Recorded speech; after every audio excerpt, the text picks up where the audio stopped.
experiencing these kind of conversations where really successful people are completely honest with you about how much they don't know and, that they're experiencing these insecurities, it just empowered me so much because I was like, wow, if they feel this way, but then they act differently, maybe I can do more than I thought.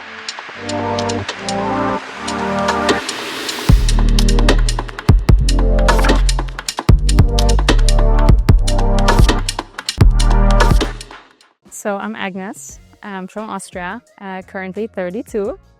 And I work together with B2B and B2C SaaS companies to help them with lead generation and demand generation.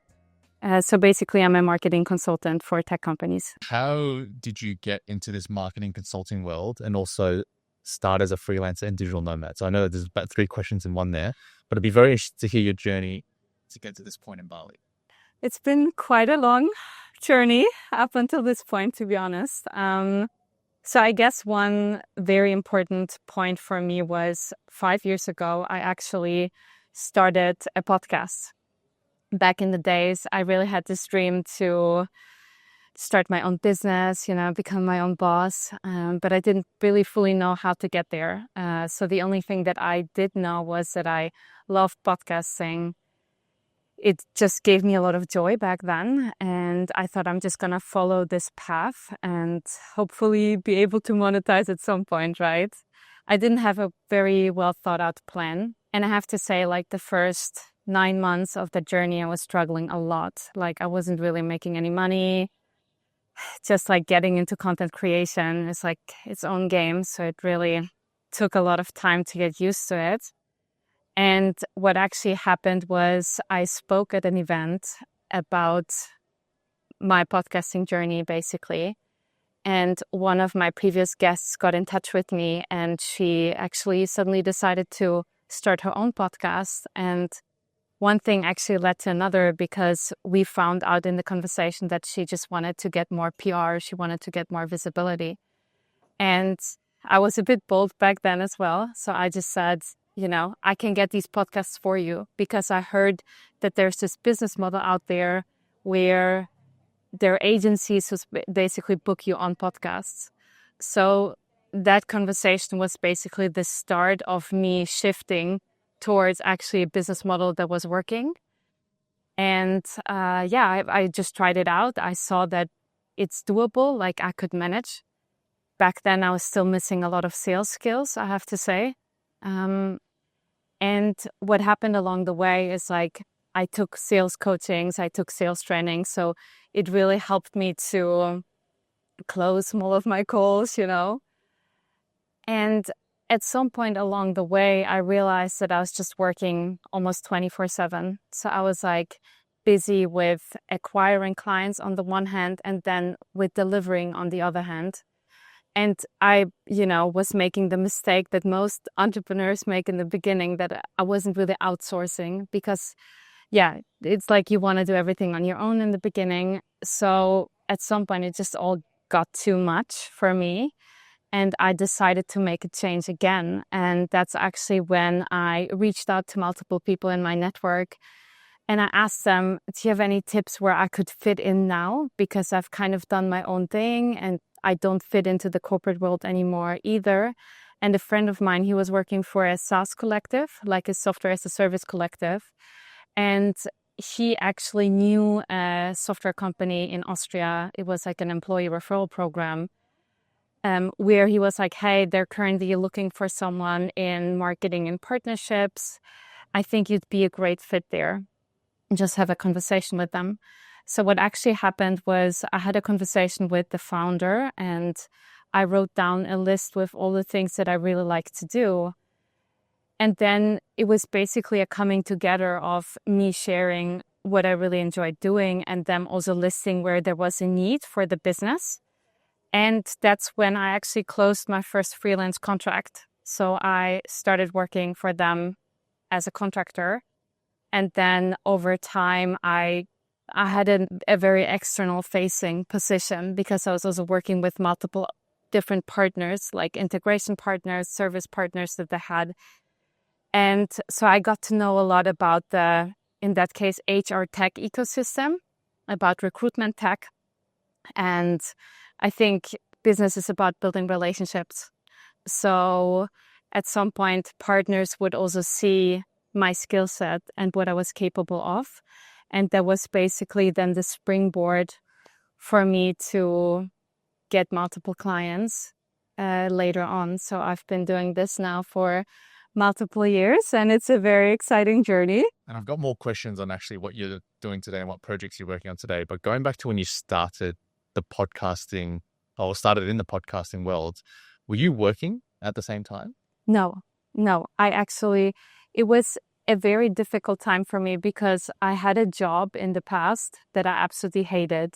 It was actually in recruitment. I was working as a corporate recruiter, and it was a very controlling environment with very strict rules. And I did this for a year, and I was just like so emotionally drained. And then I just didn't want to go back to that environment. So I had so much fear inside of me to land in a place like that again.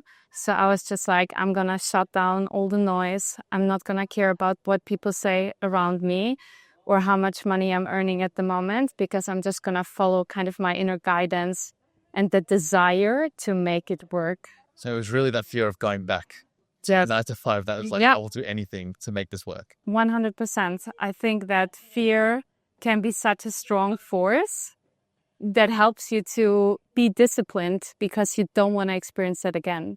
One of the challenges that a lot of people tell me is that they've got something that they want to do. So they do have this passion in podcasting or books or writing, but they fear that when they start, they're going to fail, or they don't know the end goal with where this is going to go. But seemingly with your journey, it was, you really didn't know where this was going to go. No. But one thing led to another. So how did you stay motivated when you couldn't see the end of where this was going? And how did you keep yourself together or be resilient when things maybe didn't go as well at the start? So one of the most important factors for me was I was going to a co-working space back in the days every Friday. When I started out, I didn't have the money to pay for a membership, but they had Friday drinks. And then every Friday I was going back to this co-working space where I also felt like an imposter. Like I felt like I didn't belong, but I was just so inspired by these people and I wanted to be around them. So there was this driving force that pushed me to go back to the space. And what I noticed is like the more you hang around these kind of people, the more just ideas come up. Like it doesn't come from seeing someone 1, 2, or 3 times, But if you invest, for example, 4 or 6 months and you go there regularly and be surrounded by entrepreneurial people, you will be exposed to more ideas and you will see what's even possible, because there are so many business models out there. So, for example, I haven't explored drop shipping. I know it's like a really big trend, but I haven't explored every single detail about it. And I'm sure if I would, just new ideas would come up.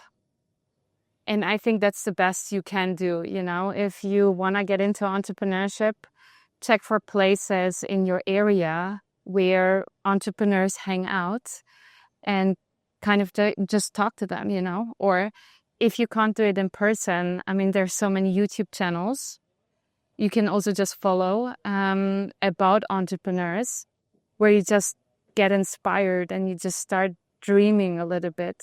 Who were some people that you followed that didn't know you and you didn't technically know them face to face, but you followed online that helped in this journey? Yeah, so I think when it comes to business in general, there's one person that I find particularly inspiring, and that's David Neagle. He's a successful mind coach, basically. And I find that his podcast is just so good because it talks so much about the mindset shifts that we need to do in order to become successful.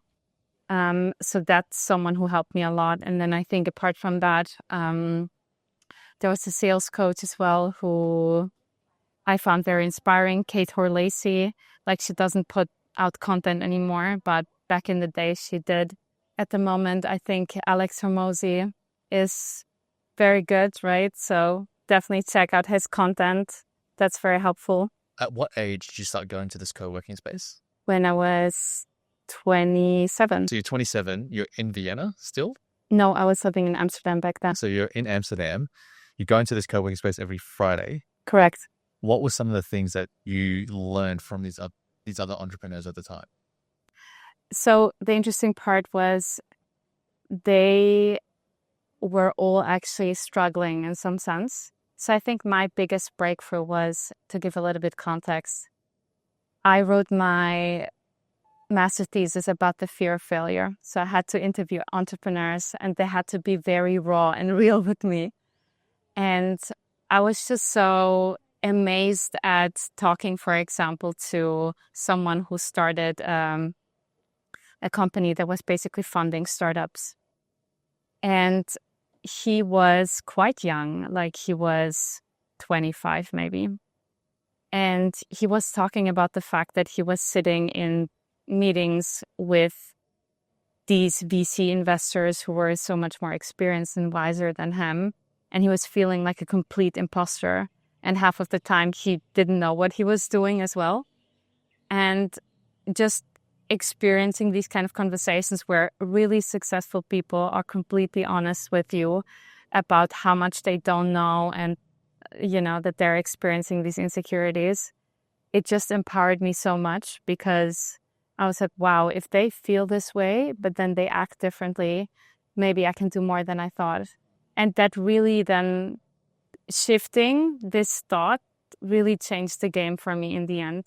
Obviously, it takes a lot of time then to take the steps, but I think that really planted a seed that put me on a completely different path. So number one was you had a job that you absolutely hated and a reality you didn't want to go back to. You changed your environment to be surrounded by these people. And then you also were doing a thesis, studying entrepreneurs effectively on what was their fear of failure. And then you got an insight into actually the mindset that they all had, which they all felt the fear. It's not they acted not because they didn't have fear, but they acted because or in spite or despite having fear. Exactly. Altogether. And I find that one of the biggest barriers is that the older you get, the more you raise your life standard and the more money you want to have, right? Because you're like, oh, I have all of these running bills to pay. And how do I make a shift? And in the end, I think the question you have to ask yourself is like, what do you want more? Like, do you want to follow this dream? And obviously you don't know where it will lead and there will be a lot of challenges. Or do you just want to keep going in the reality where you're at the moment?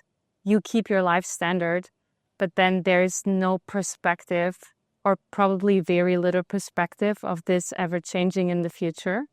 So I think if you want a big change in your life, you have to take a risk. That's just the way how it is. We'll get back to the podcast in 1 minute, but I just wanted to let you know the sponsor of this week's episode, which is me. So I've got a free 5-day email course that will help anyone with a 9-to-5 or a beginner solopreneur start and scale their business to $1,000 per month. So you can find the link in the description in this podcast episode. Click on it. It's free to sign up. You'll get 5 emails from me teaching you and walking you through how to start your one-person business and make your first $1,000 per month recurring. So I'll see you there, and thank you for listening to this episode. So you're now 27 in this storyline that we're going with. From 27 to 32, what happened in those 5 years to bring you from Amsterdam to now Bali? Yeah, so basically there was a lot of personal stuff going on for me why I decided to leave Amsterdam. And a friend of mine decided to quit her corporate job and to suddenly start a master in Lisbon in Portugal. And that was actually for me a moment where I just thought I will go there for 1 month, visit her, check out the city. And I loved how easy life was and how much nicer, the summer was and going there to the beach. I was just a happier person because of the lifestyle. So I then went back to Amsterdam And I just saw that it didn't fit anymore, So I quit my apartment there. I moved to Lisbon, and then at some point, more ideas started coming up. So I had this dream of still visiting Australia. So I then just decided to travel to Australia, and you meet people along the way, and then you hear things, and that's how I just then ended up in Bali. Why? Obviously, Lisbon, the weather, the people, the environment, beautiful place. I've been there as well. Also want to live there at some point in my life. But why Bali? I noticed that the factors that are important for me in order to be happy is to have a good co-working space, because I do spend quite some time working. I do enjoy going to the gym. I like to be close to the beach. Good weather is important for me. And I also want to be surrounded by inspiring entrepreneurial people. And in the end, when I map this all down, there are actually not that many places in the world who fulfill all of these factors. And I just happened to stumble upon Bali, and it fulfills all of these check marks. So, yeah. So you've gone through a big journey across multiple countries and also continents. You've changed careers, moved into a new job, moved countries, and you would have experienced some level of fear, self-doubt, judgment, even expectations from family and friends. How did you handle all of that? So I think the biggest question for me was always like, who do I want to be? And my parents are not entrepreneurs. All of my old friend circle, they have a very standardized life. So I think the biggest question one can ask themselves is, who do you take advice from, right? Because I like taking advice from people who I admire, who I would like to grow into it one day. So that was kind of the guiding light. And I think the ever interesting part about entrepreneurship is just you learn so much, and no matter how the journey will go, you will somehow grow so much as a person. You will learn an incredible skill set because it's just so diverse. So even, let's say, if you decide to take a year off and then it doesn't fully go as planned, which it never will, you will learn so many things that will make you way more competitive, even in the job market. I also felt like the first 12 months was probably the worst time of my life in terms of actually trying this thing, because every day felt like I was not going nowhere. Yeah. But then when I broke through that 12 months, not only did I have obviously the skill set, but then I also had this assurance and this confidence in myself that if things went wrong or problems arose, I could now fix it, because for the last 12 to 18 months, that's all I've been doing. Yeah, I think that's very good. And the longer you are in entrepreneurship, the more you just see that sales is the most important skill set that you can really have, because in the end, it shines through in every area. Like, you need to see everything through sales glasses. And the better you get in sales, you can do anything at some point. I mean, you can even open a cafe if you want, right? Because you will just see it through this sales mindset. And that's what business is about in the end. So the better you get at it, the more competitive you are, again, also in the job market. How did you learn sales? You said you went through, when you started, you didn't even have sales or marketing background. Or maybe you had the marketing, but not so much the sales. Yeah. And then you went through and taught yourself either through content online and workshops and training. Yeah. So the way how I did it, and I wouldn't recommend this to anyone. So I actually just jumped on sales calls. So I came up with a framework. I had some friends looking over the questions, and then I had around 70 sales calls, right? Okay. Which I got in all via LinkedIn cold outreach, via LinkedIn messaging. And it was really soul crushing. So at some point I decided to really take a sales training. So contact a sales coach. And then I found out all about, these warranties and all of these kind of psychological things that you can do in order to get people over the line. So if you are getting into entrepreneurship, my advice would be, also if it will be a little bit painful to invest 2 or 3 thousand into sales training, it's gonna save you so much along the way. So really just do that. What's something that you valued 5 years ago that you no longer value now? So one of the typical things is the judgment from others and what your friends around you think. And the funny part is, I think that I overcame a lot of it because I had to put out content. I had to post my contact and my podcast. So you immediately get that judgment from other people. You kind of like feel naked on LinkedIn, right? But I thought that I overcame so much of it, right? And then just 3 months ago, I was at the point where I was stuck again because I didn't feel like I could become a YouTuber, like I could post YouTube content. And I was again stuck in this thinking of being perfectionistic, and I had to have all the answers in order to record my first video. So I think there are different layers of overcoming a certain lesson. I think we're on the couch at BWork yesterday or 2 days ago, and I was telling you about my own experience with, I thought I'd work through my own limiting beliefs, and then this great opportunity came, which is not, there wasn't a bad thing that happened to my business, but a great thing happened to my business. And that spiral of negative self-talk came out again. And it was you that had to kind of verbally slap me around and say, you've got this. So I can definitely relate in feeling that the journey almost never ends. It never ends. Building your own mindset. Exactly. I think there's always a level above that. And especially when it comes to pricing, it's such a prime example of where you have the feeling, if you want to raise your prices, will people buy?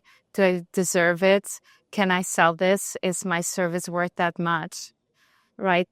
I think with every level, you go through these kind of questions and limiting beliefs that you have to overcome. And that's hard. This is hopefully an easier question then. What are some of the emerging trends or technologies that you're particularly excited about? And how do you see them influencing the future of your field? I have a slight idea. I know what you're going to say, but emerging trends in technology. Yeah. So what's extremely exciting is that all of these conversational AI chatbots are completely changing the way how marketing is being done, where it's not going even to that point. Obviously, you have to know how to do good prompts in order to get, the right copy out of, for example, ChatGPT. But I mean, if like those businesses that are at the top, they already have custom chatbots specifically for email copy, for a landing page, which are preset with a lot of information upfront. So the more you know about tools like Make or Zapier, where you can build automations, and the more you'll know about prompt engineering and setting up the chat bots in the right way, the better you will be at dominating the marketplace, because it's not going to slow down anytime soon. There are new AI tools popping up every day, which means that I think if you want to be especially competitive in marketing, you not only have to know how to use these tools, but I would also just say build your own brand, because I am talking to a lot of founders who don't want to hire people necessarily. They just want to know how to use the right tools and automate everything. I think that's where the industry is going towards. So yeah, like how can you stay really competitive? Again, knowing how to use these tools, and then as well building your brand, because that won't make you replaceable as easily. Alongside AI, what's another trend in the future of work that you think most people aren't talking about? I think that the barrier to entry when it comes to building products is decreasing massively. There are tools like Cursor where you can just type in what you want to develop, and then it just helps you code it, right? Which means that in the last years, developers had a lot of power because their skill was super important. But I think that the market is changing a lot as well in development. I do believe that there will be way more people who start their own business. The freelance economy will just expand for sure. What advice would you give for someone just starting out on the solopreneurship/digital nomad journey? I think the first thing is choose your platform, number one, whether that's LinkedIn, Instagram, YouTube, TikTok, whatever it is, and then start putting out content. So focus on one platform and then come up with a schedule for yourself where you want to publish regularly. I think that's the best thing to do, because once you start putting out content, other people will see what you're doing, what you're about. People who the content resonates with, they will reach out to you. They will start conversations with you. And it's really hard to sell a product or service if people don't know you. You always need know, like, and trust. So the only thing to really get there is start putting out content. The other way, of course, would be if you have a very big network already and you want to do things in the back end, that's also possible, but you're still missing scale then. What advice would you give to your 29-year-old self? Start earlier. Start what earlier?